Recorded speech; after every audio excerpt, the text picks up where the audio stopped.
It's 5 o'clock in London, where we find ourselves today, midday in New York, midnight in Hong Kong, 2 a.m. in Sydney, 9 a.m. in San Francisco, and 9:30 at night in Mumbai. Greetings, good morning, good afternoon, and good evening, depending on where you are in the world. My name is Patrick L. Young, the IPO-VID livestream, Series 31, Episode 4. That is episode number 184, and it starts here. As if there weren't enough worries already about resource allocation, now there's a kerfuffle about the ASX boss bullying her staff. Moving from down under to Germany, a rare comment from DB1 CEO Stefan Leitner, advocating for a pension shake-up with a soziale Kapitalmarktwirtschaft. It's time to end the pension Ponzi promise, ladies and gentlemen. Over in Miami, remarkably, it's 2025, and yet MIAX have just opened a new trading floor. That's in the heart of the Miami Design District and comes just a few weeks after their successful IPO. Meanwhile, in India, the National Stock Exchange have named Srinivas Injeti as its new chairman. Congratulations to NSE on the appointment of a blue ribbon former regulator as chairman.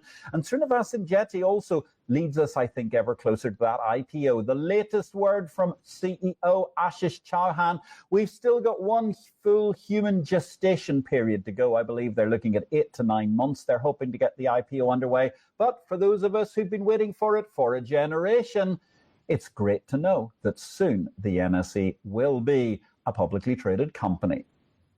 Our guest today, ladies and gentlemen, is Melissa Dorman. The topic is Bank on Your Neighbour. First of all, let me say just a little word about where we are today. Thank you very, very much to the Intercontinental Exchange for hosting us today.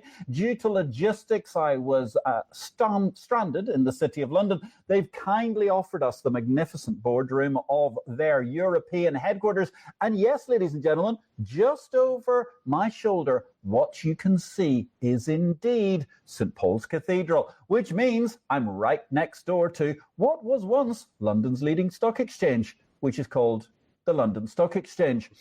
Right, to Bank on Your Neighbour, ladies and gentlemen, Mel Dorman, our guest today, is a former social worker turned financial activist and author of the book Bank on Your Neighbour. In just 5 years, Mel has built herself an incredible, for want of a better term, change of life, a multi-million-dollar portfolio using seller financing, and now teaches others how to buy real estate without banks through her Seller Financing Academy.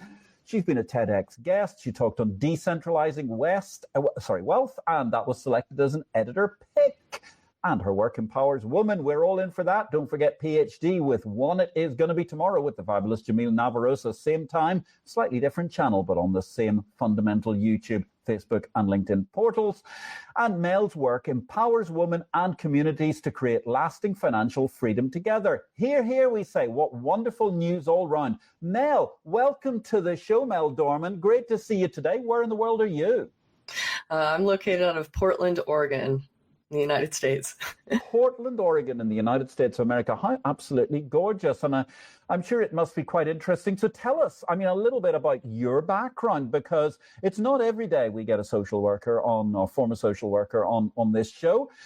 How did you get into social work? And then let's talk about how you got out of social work, I suppose. So how did you get into social work? Well, I originally got into social work because during college, I started doing some sociology classes, and I started to realize that there was systemic oppression in the world, and I wanted to be part of the change. So I actually got into humanitarian work, and I used to work with women coming out of sex trafficking in India, and that was really my first taste of working with people on the margins. Whoa, that is quite incredible. So how did you manage to do that, if you don't mind me asking? Because you're in Portland, Oregon now. Were you actually on site helping these women, or how did that work? Yeah, so one of my undergrad studies was global studies, and we specialized in humanitarian work and international development work. So I just reached out to a local organization in Kolkata, India. They were helping women out of sex trafficking, and they basically provided alternative work to make handbags and t-shirts that we would sell all over the world at places like Whole Foods and other grocery stores. And that would allow these women to escape the trap, the debt that they were enforced in sex slavery in that neighborhood. There's 10,000 women who had been forcibly trafficked in that neighborhood alone. Yeah, the thing about India is that while it puts on incredible growth numbers and amazing amounts of prosperity, the sheer number of people can lead to truly wrenching poverty. And indeed, I mean, not just poverty. I mean, the situation you're talking about is truly, truly appalling. And well, I applaud you for doing that. But obviously, therefore, life moved on. So what led you to go from that exciting existence into understanding real estate and becoming, if I may say so, a modest mogul in your own right? Thank you. Yes. So I went from doing international humanitarian work, trying to help people out of poverty, only to come home to my own family about age 23. And my dad was diagnosed with Alzheimer's. And my family's blue collar, middle class construction workers. They were like most Americans, living paycheck to paycheck, and they had no savings. And so as a 23-year-old, I realized if I wanted to help my family, I needed to figure out how money worked. And so you can just imagine me working as a social worker in LA County Jail, processing inmates. And between inmates, I was reading all the top books on real estate and listening to all the podcasts, just trying to educate myself on how money worked and to build a portfolio. And so I was very fortunate to send out what I call love letters, which are just, looks like something your grandma would send you in the mail. And I started meeting my neighbors this way and developing relationships. And my first duplex that I got off market ended up coming in as the appraisal at $50,000 more than I was paying for it. And that's when I realized that real estate could really help my family out. But unfortunately, my dad passed away just after I bought that first duplex, and I was just devastated. And so I actually quit my job as a social worker with only $16,000 in my checking account at that time, because I had just learned about seller financing, and I felt totally emboldened to go all in as a real estate investor. An intrepid tale of the West of the United States of America in many ways. You went all in, emboldened to manage to do this. I'm sorry to hear about your father. I think lots of us have had the problems of Alzheimer's in our families, and it is truly a terrible, terrible illness of the modern age that provides such a problem because we see our loved ones diminish, and that's truly the heart-rending thing, as well as seeing them pass away. Mm-hmm. So tell us, explain to us, we maybe not quite so financial laymen, but those of us who are in the audience today, explain to us how this whole concept of what you do works in seller financing. Yeah, so most people are told you need to go get a bank loan and get pre-qualified before you go and shop for a home. I'm a top realtor in Portland, Oregon, and that's often what I do with my clients when I first meet them too. But what most people don't realize is if the seller has equity, you can actually pay them directly in installment payments. And what that does is it redirects those hundreds of thousands of dollars away from financial institutions and banks and back to a community member. And so each month, my payments were going to funding another person's retirement or paying off their kids' college.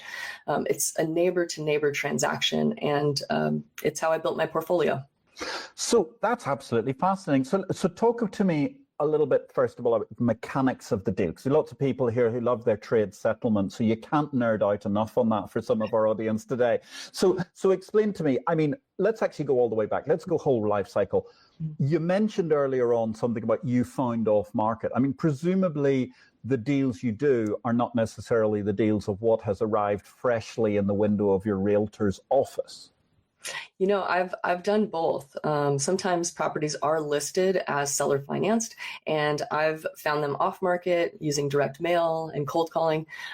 They're really available as long as you're looking. A lot of properties that are on market for a long time, especially triplexes, fourplexes, those folks are scared about the tax consequences in America for selling. They might lose, hundreds of thousands of dollars. And so they're prime candidates for seller financing because it allows them to defer those taxes and make interest on that pre-tax dollars. So that's very interesting. Okay, so essentially, I'm sitting on a piece of real estate, which presumably in this case, let's say theoretically, I bought probably quite a long time ago. Pretty much before mail existed. I would work on the presumption several decades and more. And then from there, I've now seen that property go up a great deal. So therefore, I'm exposed to capital gains tax. And one of the issues, particularly in certain American states, particularly the ones that seem to be out west, is some of them tax quite highly with capital gains on occasion. So, I would rather avoid that capital gains. So what does the deal look like? Do you give like a deposit, or do you just simply start paying installments? And then how does that end up? Are you paying amortization, or are you simply looking at like some sort of a balloon loan? Yeah, so in my TED Talk, one of the things that I share is my first deal, which I think is really an interesting example of how creative you can get. So with this particular gentleman, he wanted $725,000, and at first he asked for 10% down, which would be about $75,000. But I didn't have that kind of money. I just quit my job. I only had $16,000 in my checking account. So I asked him if I could borrow $10,000 from friends and family to put in a second position lien, so that I only had to bring about $7,000 of my own money to closing, $5,000 for the remainder of the down payment, and only $2,000 for the closing costs, which is like very low compared to the banks. They're usually 10 or 12. And so when we got to the closing table, though, I realized that 2 of the units out of this triplex were vacant. And so I told him, well, how could I pay you if I have no money coming in? And so we agreed to delay the first payment by 2 months, which allowed me to recoup $6,500 of that $7,000. And that meant I was all in $500 on my first triplex. Seller financed. And it cash flowed day one because we did interest only payments, which cut the payment down by about a third. So I had plenty of money to pay the first mortgage to the original seller, the second mortgage to my friends who loaned me $10,000, and money to take care of the tenants each month. And after 1 year, it was cash flowing $1,100 after I paid my friends off. That is really, really fascinating. So how did you, I mean, I'm not trying to get the secrets of what you do per se, but how did you find this deal? What are the ways in which you can manage to discern who are the people that are open to seller financing? Because I think this is an alien concept, particularly to people in Europe or the UK. Yeah, the most important ingredient for this partnership is that the seller has to have equity. So I reach out to my title company and I get a list of all of the homeowners, and particularly the small plex owners, 2 to 4 units. And I send out direct mail. I'll cold call them and introduce myself. I'll peruse forums on Facebook Marketplace for folks who have been trying to rent out their units for a while and they're struggling. I'll door knock to meet my neighbors, and I'll even tell word of mouth people that know me, hey, who do you know who owns their property outright? I would like to have a conversation with them. And so there's all these ways to meet folks who have equity. And on average in the United States, people who are 55 and older, they have a 52% equity stake. So there's lots of boomers out there right now who were around in the 70s and 80s when interest rates were skyrocketing at 17, 18% in the United States. And they have a working memory of seller financing because a lot of people were doing seller financing in the 70s and 80s to overcome that. So it's just finding those people in your community who have equity and an understanding of this model and creating a strategic partnership with them. That's very interesting. And so ultimately, it does revolve around a certain amount of old-fashioned, semi-old-fashioned detective work, but at least Uncle Google and those sorts of things can be your friend in terms of finding out what goes on. But you got to do your research. You got to find out what goes on. So in your case, I mean, do you stick to one particular kind of property that interests you? Yeah, I've invested in small multifamily primarily, so 2 to 4 units. I find that it's very efficient because there's only one roof for all the units. There's just an economy of scale built into it, and it reduces the risk when 1 of 4 tenants moves out versus, with a single family house. If one person moves out, then you don't have anybody paying the rent. So I built my portfolio on 2 to 4 units primarily. Very interesting. And in terms of the way that this is done, do you have a particular geography that you concentrate in, or how does that work for you? Since this style of real estate investing is very relational, I recommend that people invest in their own backyard. So meeting folks in their neighborhood that they can develop a relationship with that's meaningful, versus, trying to reach out to other communities sort of defeats the purpose because we're trying to build the social fabric through these strategic partnerships. And so I recommend in any economy, in any place, there are relationships you can build where it would be mutually beneficial because you're controlling the financing terms. So everything can cash flow, everything can work because you choose the interest rate and all the terms inside of the agreement. And also, you have the advantage that you are close to the properties, which I think is something that a lot of people forget about. I mean, it is actually, if something goes wrong, you have got the opportunity to get into your car or truck or whatever it is and get over there. I mean, in some cases, you may even be able to use public transport in the wonders of Portland to reach houses, which is quite a lot different from a lot of people who end up with property at quite a distance and then can find also the servicing costs and so on can get out of control, because at least you can have a relationship not just with your tenants, but with all the people who do the work. Yes, absolutely. I have a team here that I rely on, a maintenance person, a leasing manager, and I really believe that real estate can be relational, not only in how we acquire it, but in how we manage it. And so I have personal relationships with my tenants. I give them Christmas gifts. I give them gifts when they move in. I'm there. I'm a part of their life in a way that, a hedge fund would never take interest in their tenants. And I think part of what's so powerful about seller financing is it really allows average everyday people access to become local property managers, and that relationship is key, because hedge funds don't care if a single mom lost her job. They're not going to work with her. But I'm somebody who let a situation like that, I'll let them burn through their security deposit while they look for a new job. And so it's that person to person care that I think is missing in a lot of our economies right now. Yes. I mean, that can obviously raise a lot of issues for people when they do have those sorts of problems. But if you're on the ground, you can offer that sort of assistance to people. But tell me, has that ever burnt you in some way where people have abused your goodwill? When I've not lowered my criteria on who can originally stay in the unit, I've never been burned. So as long as I've kept a high standard for the type of tenant, when they encounter a life circumstance, they understand that my needs matter too. And so, yes, they've moved out on time. But anytime that I've had a charity case where I let somebody move into a unit who wouldn't be necessarily qualified, it's been a nightmare. In fact, 2 weeks ago, or I guess last week, one guy returned who voluntarily moved out after threatening the neighbor.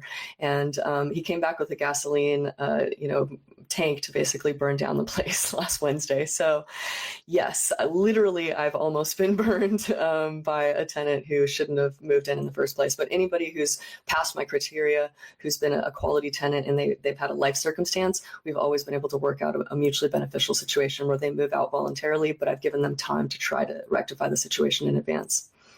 That's very, very interesting. And certainly it can be very difficult getting good tenants as you go along. So tell me something else. I mean, as you're managing properties over the life cycle, how do you deal with issues like, I mean, obviously inflation is a thing, right? And you've got to look after your property and you've got to control and guard yourself, which I think is a perfectly reasonable approach and not unreasonable. How do you deal with tenants, rent increases, and so on? Do you have a general kind of formula with which you approach things? Yes, as a former social worker, I really want to think about it holistically. And one of the values that I have as a social worker is personal autonomy. And so while it might be very tempting to just never raise rent, I also know that creates a dependency between the tenant and the landlord. So instead of, trying to keep up with the peak of the rent, what I do is I take about $100 off, which allows a little bit of breathing room for my tenants. But as a property owner, I also know that if I give a steep discount, that's going to affect my property value. And so I don't want to create that sort of strange codependent relationship. And for those who are not wanting to raise rent or who feel bad about it, my recommendation would be continue to raise the rent, but then put that excess into an account, and you can always gift it to the tenant so they can use it as a down payment to get into their own home one day if you feel bad about that, without impacting the value of your property or creating a dependent relationship with that tenant. That is very, very interesting. I mean, so therefore, over time, you do tend to raise rent, but do you find that you raise rent more because of certain kinds of tenants? I just try to get as close to market rent as I can without being right at market rent. It affects the value of the property, so it is important. And because I want to take good care of my tenants, I need to make sure that I continually cash flow. And so each year I do a raise, but I always check the data. I use a software here called Rent-O-Meter. I look at all the comps in the area, and I always just try to undercut my competition and provide a little bit of breathing room for my tenants. But yes, I do keep up with my rents. I think it's really important. I don't want to create a strange codependent relationship with my tenants like that. No, I mean, that's perfectly fair. And I mean, for example, if you look at, some countries like France and Monaco, for example, most of their rent is actually indexed. So they have an index of rents, and you therefore know how much your rent will go up, because they tell you the rental index, and you can see it. It's published quarterly or 6 monthly, so it doesn't suddenly come as a shock as things are going along. You get to the end of the year, and they just automatically put it up by that certain amount of money, which is quite logical. I have to say, on the other hand, it's interesting. I mean, there's a guy called Rory Sutherland, who's a very famous UK marketing guru. He appears on Instagram a lot, depending on where you look for these sorts of videos, or TikTok. And it's quite interesting because his father had an approach of never raising the rent if the tenant looked after everything. And what he meant by that was he would have not not apartments, but he'd have large house or a reasonable sized single family home, as you would call it, with a garden, etc. And his view was that if the person really looked after the house and was actually proactively looking after it, then he more or less never raised the rent. And I've certainly had a situation, got to admit, this year with a fantastic tenants who we just absolutely love, who improved the garden. I mean, they went out of their own. I mean, they cleared a part of the garden, they improved it, they made everything work. And at the end of the year, it's like, well, where that is, it's a 1-year tenancy agreement. And it's like, well, guys, do you want to stay? It's like, well, yeah, we'd love to, but we're really terrified because no, I'm not raising your rent, because actually, if you continue to look after the house like this, eventually rent will go up. But this is a guy who, when Tropical Storm Erin went through, he sent me what had been the damage to the fence at the front and said, look, I'm really sorry, I don't have a chance to fix this until the weekend.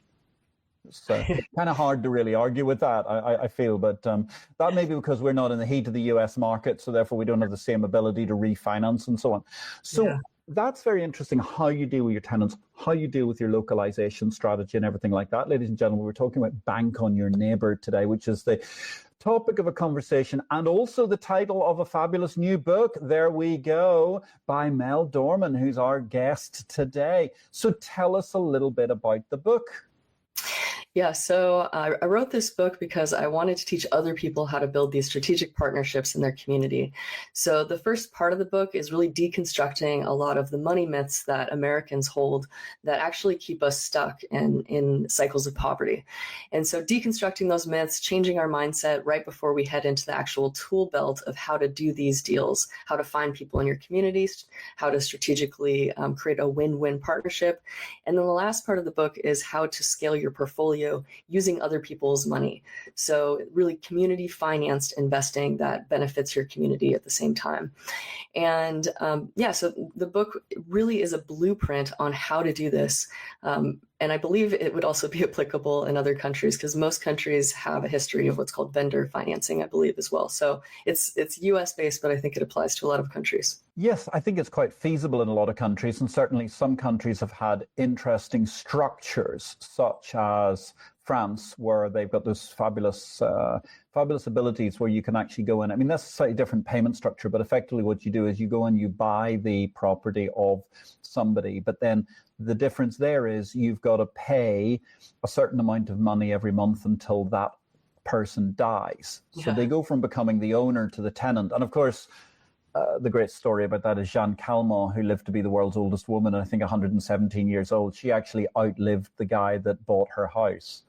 Which was quite a singular achievement. I think some poor guy spent 40 years and then died in frustration. And he himself was about 70 or 75 years old. So he wasn't super premature, as it were, when he finally popped his clogs and went off without actually getting the property in the first place. I have no idea what the settlement is after that or whose estate it goes to. So there is some way to probably pick it up and keep paying. But yeah, you can have these risks, but you see that quite a lot in French provincial property. You can see quite often, if for those who are feeling like they're going to live forever after a fashion of fame or whatever. So very interesting structure, interesting book. Tell us a little bit about it. What was it like writing? This is your first book, yeah? Yes, this is my first book. I didn't go to school as a writer, so I really am a very self-educated person. I taught myself how to do real estate. So I put myself through a small program of reading about 20 books on how to become a good writer. And then it takes a lot of courage. So a lot of the personal development work that I did to make that big transition into financial freedom from being a social worker, I applied those same psychological tools to empower me to become an author and to become a leader in this way. And so it was a transformational experience. It really helped me hone in my messaging and helped me discover the bigger impact of seller financing, which for Americans is how we can redirect wealth away from Wall Street back into our local communities through these strategic partnerships. I think it's very interesting when we talk about it. I mean, one of the things I would also say, though, is surely that, America is intriguingly financed because in Europe, roughly, in America, I think if I remember correctly, really 80% of the banks are only really doing sort of like 20% of all known financing. So you get an inverse Pareto principle. So there's a lot of other financing alternatives out there. Whereas, Europe, for example, is quite the opposite. I mean, Europe is essentially bank dominated. I mean, effectively, you're seeing 80% of all property transactions, etc., are bank financed. So there's probably an even bigger opportunity, which seems rather ironic, given the fact that Europe's always the place that says that it's anti-bank and anti-capitalism so often that it manages to end up with the banks being so dominant, which is quite intriguing. But tell me a little bit, extrapolate this for me. Okay, the community economy, as you look at it, we've got, yes, you're keeping the money in the community because you're, our old financial word that we all really, really love and get off on, disintermediation. So you're taking out the bank from the transaction, you're paying your money directly back to the person who owns it, et cetera, et cetera. You mentioned a lot about building the community financing. How does that overall benefit society? What are the other ways that spin-off grows? Yeah, so when I think about this, most real estate transactions are just a moment in time, and the buyer and seller never even meet each other. There's mediated by two realtors, and there's sort of this built-in idea that we should be afraid of the other party. And that social distancing is why we're being taken advantage of in a certain sense. That's why we believe that we shouldn't interact with each other. But when you take down that trust, or when you take down that fear and you build trust and you realize that it only costs $15,000 in Oregon in order to foreclose. So as long as I'm paying my seller more than $15,000, they'll have money to foreclose on me if I shouldn't pay. So there's a built-in security there. And so I think as people make these partnerships together, we start to build an investment literally in the other person's life, because I want to make sure that my payment is going towards their retirement, and they also want to make sure that I'm cash flowing so that I can keep paying them. So it's not a moment in time transaction, it's actually an investment in one another. And I think that restores our social fabric. I think it also moves us from what's called a shareholder version of capitalism, which is corporations and big banks and all that, back to a stakeholder version of capitalism, where we care about all of our constituents when we make decisions. That's why I care about my tenants when they lose their job and that sort of thing. So it's really a returning to a model that is much more human and person-centered. It's wonderful. I must say, I'm summarizing the idea of, I don't know if you've got a car or a truck, but you driving through the streets, the truck with people doffing their caps in your general direction as the wonderful person who enables this commerce. And I mean, it is a very, very interesting and positive thing. So can you tell us about some of the spin-offs? I mean, have people been particularly engaged in this model that they've come back to you and given you feedback, or helped other people, or themselves become vendor financiers as they go along? Yeah, so this year I started the Seller Financing Academy, and I was trying to get about 10 students just to test the pilot program out. I ended up getting 57 students who wanted to join the program, and so I have a robust data set now of folks who have learned the material and then immediately started implementing it in their own lives. So as an example, my girlfriend didn't know anything about seller financing.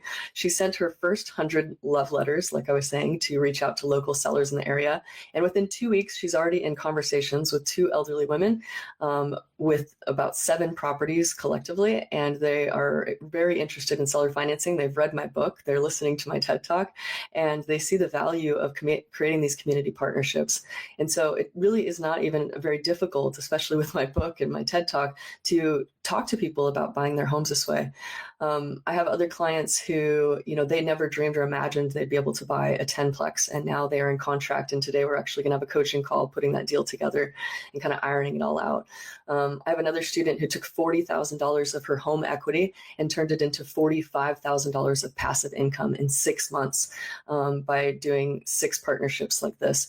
So different students have taken it to different levels, but it's very exciting to see the imagination start to grow for what's possible when we partner with people who are actually in our community. It's fascinating. That's quite incredible. And you've talked about how you scale this and how you work up. So tell me, I mean, is there a finite limit to what you can do in terms of how many deals or how many multiplexes or whatever you can actually manage to realistically own? What's so cool about this is when you control the financing and it's between you and another person, you can do some amazing things.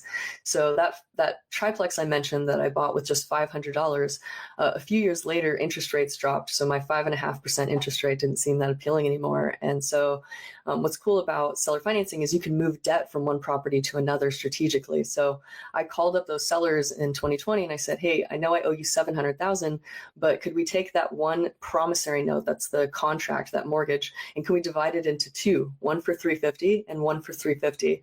And they agreed. And so I moved one of those pieces of debt and I collateralized it on other pieces of real property that I owned, duplexes, another triplex. And that left a lot of equity in the subject property. So I did a cash out refinance, paid them off $350, took out $205,000 as a down payment on a 20 unit in Ohio.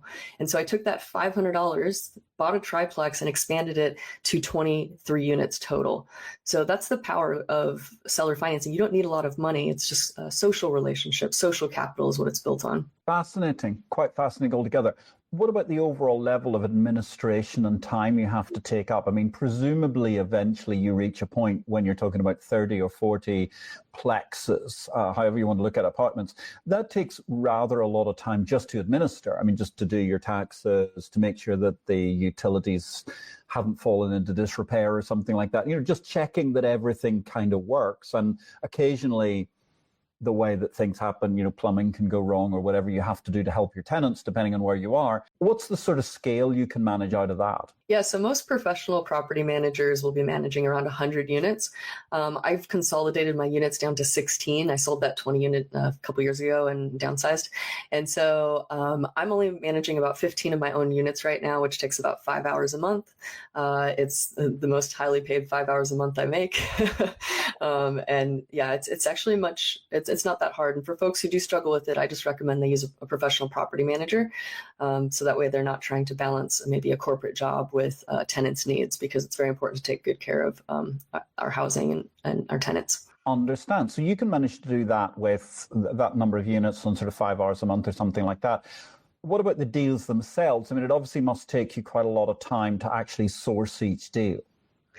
Yeah, so I've been a top realtor for about 8 or 9 years. So some of these deals I just saw on the RMLS, which is like where people find homes on Zillow or Redfin, or if you're familiar with those. Mm-hmm. And the other ones I just would passively be putting direct mail marketing, about 50 or 100 letters a week. And so one of the things that I teach in the Seller Financing Academy is how to create that automated direct mail marketing campaign where you're just constantly 50 letters each week, which gets the phone ringing, and then you can meet with people. So once they're calling you, they're a pretty viable lead, and it's just about developing a friendship with them and understanding their unique needs, and then presenting an offer that's custom tailored to fit exactly what they are looking for. Wow. Well, we are here, ladies and gentlemen, discussing Bank on Your Neighbor, the cracking new book, which is out, written by Mel Dorman. I'm going to let Mel have a rest for a couple of minutes so she can sip some water and be prepared for the next part of the program. Let's move across to that time of the show when we show you our little big world reel. So let's have one of our short videos that have been out during the course of this month, and I think we should look to the skies above. Meanwhile, in Big World, continuing our post-series about the world's busiest airports, it is an interesting Middle Eastern route within Saudi Arabia. Jeddah to Riyadh is the 6th busiest air route in the world. Tokyo Haneda to Naha is the 7th. Mumbai to Delhi comes in as the world's 7th busiest air route and India's most frantic, while Beijing capital to Shanghai Hongqiao is the 9th. And finishing a brace for China, 10th is Guangzhou to Shanghai Hongqiao. Very interesting to spot those top 10 domestic routes. For more in Big World, like or follow. So there you go, some interesting statistics. Don't forget, of course, there's that fabulous South Korean route, which is the biggest of them all. Our books of the week, we're still catching up with stuff that we had during the course of the summer when IPO-VID was on holiday. But don't forget, of course, well, the pace of the world of bourses is relentless. Thanks again to the Intercontinental Exchange for hosting us today in ICE Futures Europe's wondrous headquarters here. As we look behind us to, well, a magnificent piece of real estate that's certainly not available for vendor financing, St. Paul's Cathedral, where indeed our King Charles went for his first wedding all those years ago. Margaret Thatcher was buried Winston Churchill was buried, and so on and so forth. Anyway, August 16th, our book of the week then was Messina's Federal Budget by Christopher Messina. A couple of times he's been on our show in the past. A very interesting discussion about just how, well, federal financing might manage to get itself slightly better under control. You can catch that via Amazon and other sources. And of course, if you go to our website, you'll be able to pick up a copy without any difficulty by just clicking and pointing your credit card in the right direction. August 23rd to 29th, you can do it by the same process of acquisition. That was the complete book of options, spreads, and combinations, again by one of our former IPO-VID guests, Scott Nations, a handy reference guide for using option spreads and other common sense option strategies. So going back to our conversation today, ladies and gentlemen, let me say, first of all, thank you so much. Maybe it's because our guest comes from Portland, Oregon, and we know that Portland is just a place where everybody is much, much more kind of chilled and manages to spread the love much easier. But I'm really, really happy. We've got a few likes already for this show, but give us more, because you know what? AI needs likes, ladies and gentlemen. It's one of those strange things, those bots, in order that we can manage to get this message out. And it's inspirational, ladies and gentlemen, talking to Mel Dorman, banking on your neighbor. If you got a question, query, anything like that, join us in the show. We'll welcome you, even if you just want to make a comment. So Mel, tell me, in terms of this whole strategy of vendor financing, is there a finite limit to which it's going to be able to scale up in the near future? Because you mentioned about, you know, all of these gens that have basically, they bought in the 1960s, 70s, wherever. Obviously, tragically, they're not going to live forever. Yeah. Is there going to be a limit because people aren't going to have equity in their homes in the relatively near future? Yeah, so, you know, COVID was a big boost to appreciation. As a top realtor, we saw after we printed $1 in $5 in the United States during COVID, we saw, appreciation rates jump to 25%, go figure. And so there's a lot of folks right now that do have equity, and we're facing what's the silver tsunami of folks who are going to be retiring and dying and handing off the largest transfer of wealth our nation has ever seen. And so really there's this window of opportunity that we could take charge of. And if we built these strategic partnerships, then we'll keep that capital in our local communities. But if we don't, then yes, banks will continue to be funding and financing our loans. And the more share that they have, the more that wealth is extracted from our neighborhoods. So it's a really amazing opportunity right now to get into seller financing while those folks are actively aging and ready to let go of their portfolios. So that is a very interesting point. So the opportunity is better than it's ever been right at this point in time. We can't say what it's going to be in the future, but right now you have this amazing transfer of wealth issue. Tell me something. Have you ever thought about looking at ways to do this same strategy by acquiring things like family businesses, or have you always just stuck to real estate? Yeah, so you bring up a really great point. So Cody Sanchez is my, the person who is the influencer around buying businesses through this model. And she's a big advocate of that. That's not my lane, so I won't speak to it. But yes, you can do vendor financing or seller financing on small businesses. And again, the same principles apply. It's about cutting out big financial institutions, banks, corporations from continuing to franchise and sort of turn our economy into this shareholder economy. But she's encouraging this mom and pop shop purchases so that you can continue to be a local owner of these small businesses. Yeah, very interesting. I agree with you. She's totally inspiring, Cody Sanchez. She's the OG of inspiring us all to look towards the laundromat economy and a million other small businesses that can really provide an incredible return. But also, let's face it, are fabulously important for community integrity. And that's something which I think we have lost in the age of massive multiplexing of absolutely all known business, which does not result in local economy investment, which is a fundamental problem that we see, and a failure, let's face it, of failed up capitalism in recent decades. So it's very, very interesting that we find a better balance. So tell me a little bit about yourself. I mean, what are your goals for what you want to do with your portfolio? Yeah, with my portfolio, I really have a mindset of enough. I think a lot of real estate investors, there's this like grow and grow and grow and grow and grow. And at the amount of units that I have and the amount of passive income I have, I don't need to work for the rest of my life. And I think that's enough. So what I've done, at age 35, I reached that six-figure financial freedom, about $180,000 passive a year. And I decided to pivot. Rather than expanding my portfolio, I decided I wanted to focus on reach. And so I spent a few years really thinking about the angle of my book and how I could strategically reach people who were progressive, who were marginalized, people of color, trans, non-binary, queer, folks who don't usually get access to financial literacy books because they're not written to them. And so I spent a lot of time thinking about how to bring this particular message to people who I think would use it for really positive change in their communities. That's a very, very interesting concept, and I applaud you in every possible way. I also have to say, if you don't mind my saying so, which is probably me showing that I'm definitely generation entirely aged and sexist. I can't believe you're 35, actually, but it's a wonderful thing. So maybe you can share your skincare regime as well with all parties, transgender, whatever, AMABA, FAB, etc. It could be quite lucrative for you as well when you get on the chat show circuit. And I'm not trying to be sarcastic. I genuinely think it's inspirational altogether. And tell us, you've reached this in what, 5 years of hard work at what you've done? Yeah, so from the time I quit my job with $16,000 in my checking account when I had just learned about seller financing to the time that I had 34 rental units was 5 years. And I even went through a pretty rough divorce during that time, so they weren't all easy years.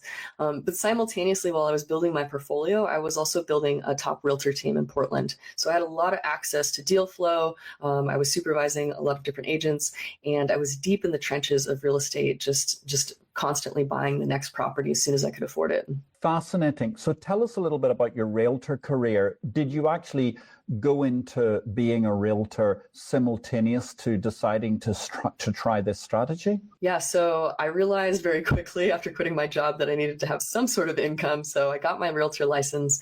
And at first I was just using it as a way to do these transactions for folks who were facing foreclosure. So it was a lot of, it almost felt like social work, trying to help people to avoid the auction, and then selling those properties to different business partners. It was just deep in the trenches. It felt a lot like social work. So eventually, after 1 year of doing that, I decided I would just want to, start partnering with Zillow, get these sales calls coming in, and I'm just going to build a real estate team. And so that's what I ended up doing. And I built a team that most agents would have taken about 20 years to build. And I did it in about 2 years. And I had a lot of coaching in that process. I didn't come up with the concept myself, but I was very proud of how quickly I was able to scale a realtor team. And in that realtor team, I've got to ask you the sort of $1 zillion question, which is obviously you talked about diversity. How diverse is your team? Yeah, it was very diverse. We'd have, a lot of queer folks, women, people of color. Even there's kind of a joke. My business partner is a white heterosexual male, and our first employee was actually a white heterosexual male. And so when we went to hire our third employee, they said we need to get a woman because there's no women here. You're the most masculine one on the team, Mel. So we decided to make sure that we included more women on the team, and we pretty much hired women after that. That's fabulous altogether. Top tip, of course, the easy way to do that, I always find, is to try and employ not one person at a time, but employ at least two or three, because then you always end up naturally balancing through the process because you make sure that you pick whoever that is. Having said that, as our team and our fabulous production team will know this evening, it's lovely to have you with us this evening, Kim, Natalie, and Herminia. The issue with my team is actually that I'm a complete failure at diversity altogether, but not in the way that most people might expect of a pale male, still white bloke. So, moving from our own corporate travails of having an absolutely brilliant team who are all female, what do you see is going to be the future for what is going to happen with this deal structure? I mean, do you think that we've got like 5 years, 10 years or longer where it's going to be absolutely frenetic? And does it then just die out? In terms of seller financing, I mean, it has predated the mortgage industry. It's just that most Americans aren't aware of it, and that it's kind of in these silos of real estate investing, business ownership and trade, and really farms and rural areas who don't have access to bank financing. And so it's always going to be there, but whether or not the general public has understanding of it, my personal mission is that every person in the United States know that seller financing exists. So they don't necessarily need to do it. It might not be a good fit for them, but I want them to know it just like they know what the term organic is or fair trade. I want them to know that there's an ethical way to redistribute wealth back into our communities, person to person, through seller financing. I have to say, when you compare yourself to fair trade, I'm almost inclined to say, don't be so hard on yourself, given some of the foibles of fair trade. Sorry, I have to say that it's a wonderful idea, but not necessarily one that exactly ends up where everybody would hope it would be. And actually, speaking of which, we have our commodity doyenne, so she can have the final word on fair trade in a minute if she wishes to. Coming to us from Chicago, Anne Berg, herself a great multiple-time guest on this show and has been a panelist as well. Your smarts and sheer gut are so impressive. Thanks for a much needed bright story. Also, a great sub-point actually here from Anne Berg to you, Mel. The social component reminds me somewhat of Islamic finance, which I think is a very, very interesting parallel that I haven't drawn so far. Thank you, Anne, for that, because there is something here which looks very similar to classical Islamic finance, itself a multifaceted approach. Thank you so much, Anne Berg. It's lovely to hear from you this evening, and we really appreciate your comment. Maybe you've studied Islamic finance or taken an interest in it. I have a really interesting story about that. One of the reasons why seller financing is so important is it creates accessibility for folks who wouldn't ordinarily be able to qualify for a bank loan. And one of those subcategories are folks who are Islamic and are adhering to their religion very strictly. They can't pay interest. And so a few months ago, I got a call from a seller who had a duplex and a triplex that she'd inherited from her mom. Her name was Cynthia. And I met with her as a listing agent to maybe sell the properties. And I remember telling her, I think your duplex is worth $550, but how would you like to make $610? And her eyes lit up, and I knew the properties that she owned them free and clear. So I said, if we offered financing, the buyer pool would open up significantly. And if you did interest only payments, your payment would be much less than a bank loan. So you'd be very competitive, even at $60,000 higher, or roughly 10% more. And so she was very excited, and she said actually she knew who would be able to buy it, her tenant.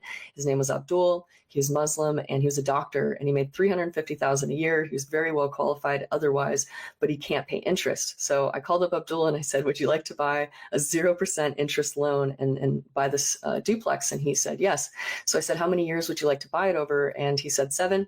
So I just got out a calculator and I added what would have been the interest to the purchase price. And he did a 0% loan for 7 years, and it funded Cynthia's retirement, and he was able to buy a property of his own. So it's really powerful what you can do with seller financing to overcome these gatekeeping standards that banks haven't caught up to modern day realities. That is a magnificent story. Really, really interesting. Most impressive. So I suppose I've got to ask is, are there any impediments to the whole process of seller financing? Yes, one of the biggest impediments is when somebody has an underlying mortgage. So if they don't own the property free and clear, then you have to deal with that, because most mortgages have what's called a due on sales clause, which means when you transfer ownership through seller financing, that underlying mortgage needs to be paid off in full. Otherwise, it becomes due in 30 days. So imagine getting a $100,000 or $300,000 bill from a mortgage saying, you owe this, or we're going to foreclose on you. So you have to deal with that underlying mortgage, and there's a few ways to do that. The easiest way is to replace one small bank loan with another small bank loan, and then the seller can finance the rest, which is very simple. But there are a few other strategies that are in my book as well if people want to learn about it, but you have to deal with an underlying mortgage correctly. Fascinating. Really, really fascinating altogether. And I suppose going back to, what you're talking about here with the Islamic finance side of things, I must admit, I have no idea what the population of, say, for example, Portland is in that regard. But presumably there are a lot of areas of the USA which have got enormous opportunity to go more down what effectively becomes a bespoke Islamic financing concept if you can find the right seller match. Mm-hmm. Yeah, they're a great demographic for it. A lot of them are very responsible, have jobs. They're just blocked out of the system because, banks require you to pay interest. Yeah, well, I mean, the banks are rooted in their particular way, and I don't know if particularly Islamic banking structures have taken hold in the USA. There are some I know that are offered Islamic banking mortgages through some of the Islamic banks in the UK, for example, where we are today, courtesy of the Intercontinental Exchange at their European headquarters. So, look, I mean, it's a fascinating strategy. It's a fascinating approach. Is there anybody who should not be looking at the idea of seller financing? Yeah, so one of the things that I offer in the book are the green and the red flags of seller financing. And so one of the a few of the red flags would be if they didn't have any equity in the property, they couldn't really finance you. If they are looking to continue to be a landlord and maybe they want to do what's called a 1031 exchange, which is a US tax law that allows you to sell one rental property and buy another one in a short amount of time, and you don't have to pay the taxes. They wouldn't be a good candidate if they were wanting a big lump sum at closing. Maybe they had a big bill they needed to pay, a medical bill or something like that. If they need all the cash at closing, they're not a good candidate. And of course, if somebody is not able to understand the contract, don't do elder abuse, basically. Make sure that somebody is able to comprehend what you're talking about. So those are some of the red flags of it doesn't work for those folks. That's interesting. But at the same time, what you're saying is the pool of people for whom this process can work on the seller side or on the buyer side is pretty much a vast multitude of the populace of the United States of America, and provided the laws allow it, the population of the world. Yeah. If you've ever seen a mortgage statement or, close on a house, often it's like $500,000 is the price of the property and $600,000 is the amount of interest that you'll pay over those 30 years. And I imagine a world where we start to pay that $600,000 to our neighbors instead, and what that could do for our communities. And while it seems like a very strange concept, 90,000 people did it in the United States last year alone. So it's already happening. It's just happening in these niche communities who are selling in rural areas or who are selling as investors, because investors understand this concept quite well. So that's very interesting. So you say there were roughly 90,000 transactions in the USA last year. So that's, a fraction of 1% of the total number of trades that take place in real estate in any particular year for single family homes and multifamily units.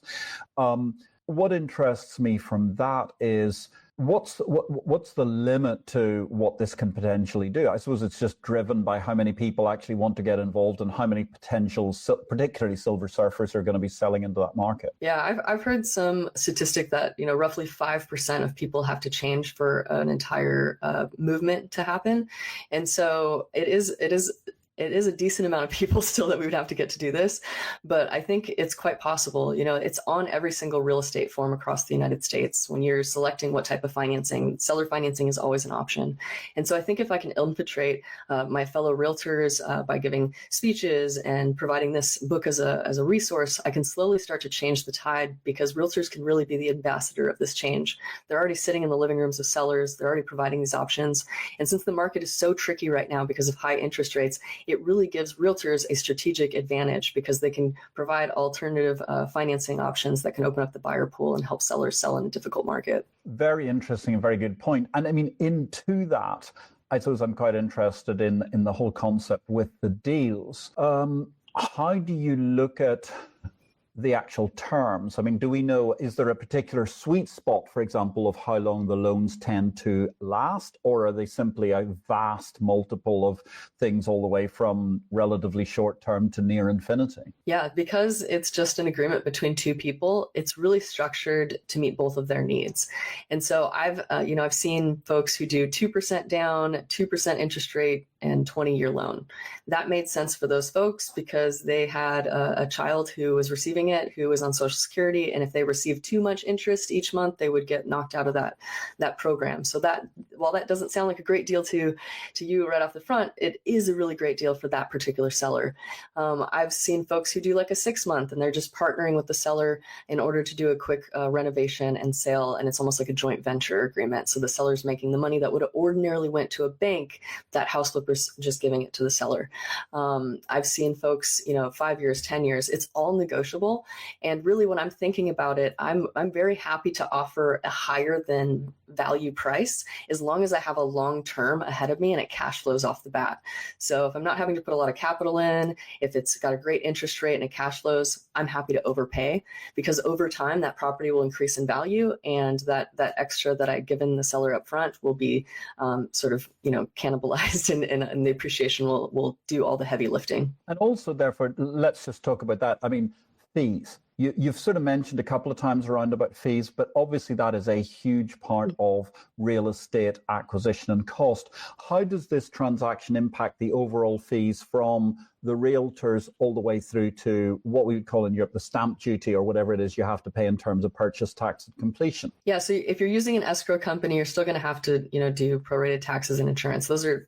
It's very important to use an escrow company. You want to know if the title's clean, if there's a true transfer of the property.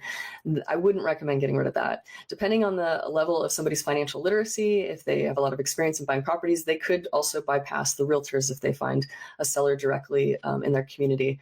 But I also encourage a lot of people to continue to use a realtor, because they're there for a purpose. They can help mitigate a lot of risk and walk you through the whole process. But the real savings here is in the underwriting.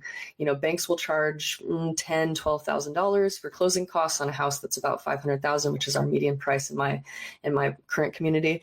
Whereas a real estate attorney is going to charge $1,000 to $2,000. So there's a $10,000 savings right there, just not having to pay a bank underwriter. Of course, the seller can hire a mortgage loan officer to underwrite it and to let them know if they think, the buyer is suitable. You can hire that professional as well, but it's still going to be a lot less than you would pay a bank to do that. That's a very, very interesting point. And obviously that's great, because that is more money that goes straight into the community rather than going to the large mortgage corporations, etc., which is quite fascinating.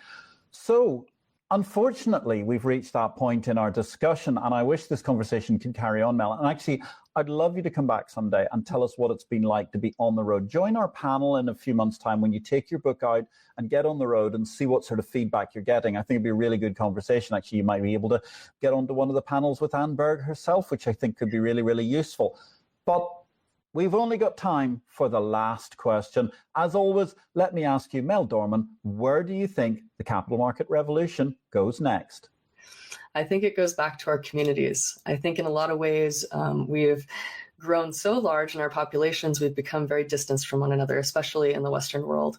And I think there's a big desire for community, and there's a big desire for interdependency. And so I think the capital market revolution is going to be a return to community and helping one another, and recognizing the significance of those direct partnerships. So I think it will become neighbor to neighbor. Neighbor to neighbor, end to end, ladies and gentlemen. Watch that for the next kind of peer-to-peer transaction. It has been a joy chatting with you, Mel Dorman. You are a true force of nature, a real inspiration, and it is a joy to chat with you today. And I wish you all the very, very great success with your book, Bank on Your Neighbor, and also the opportunity to hopefully chat with you again in the future. Show us that book. Available now? Already in shops? Excellent. Yeah, head to Amazon, go there, get that copy of your book as soon as possible. Start looking at seller financing. Thank you very, very much for the question, Anne Berg. Thank you so much for a smooth operation today. First of all, to our hosts, the Intercontinental Exchange, really, really appreciate that, the guys. All those people who sent us love, it's not too late. Do send us a little bit of love at the same time. And of course, let me say huge words of thanks to our fabulous team today, Herminia, Kim, and Natalie, doing everything in the back office. It only remains for me to say, my name is Patrick Young. If you'd like to build yourself a marketplace, don't forget, you can always get in touch. Don't forget to catch up with us also on Exchange Invest at exchangeinvest.com if you're interested in exchanges. Next week, we've got a fantastic show. We've already recorded this one, and it is a gem. We're talking about another new book that's out, The Carbon Paradox. It'll be launching next week at UN Climate Week. That will be IPO-VID 185 with a returning guest, the great Steve Zwick, Renat Heuberger, and also Marco Hurstbrunner. Don't miss that next week, ladies and gentlemen. Thanks for watching. I wish you all a great week in life and markets, and I'll catch you in Exchange Invest in the meantime. For now, from London, and indeed from Portland, Oregon, it's time to say goodnight. Have a great day. Have a great week in life and markets.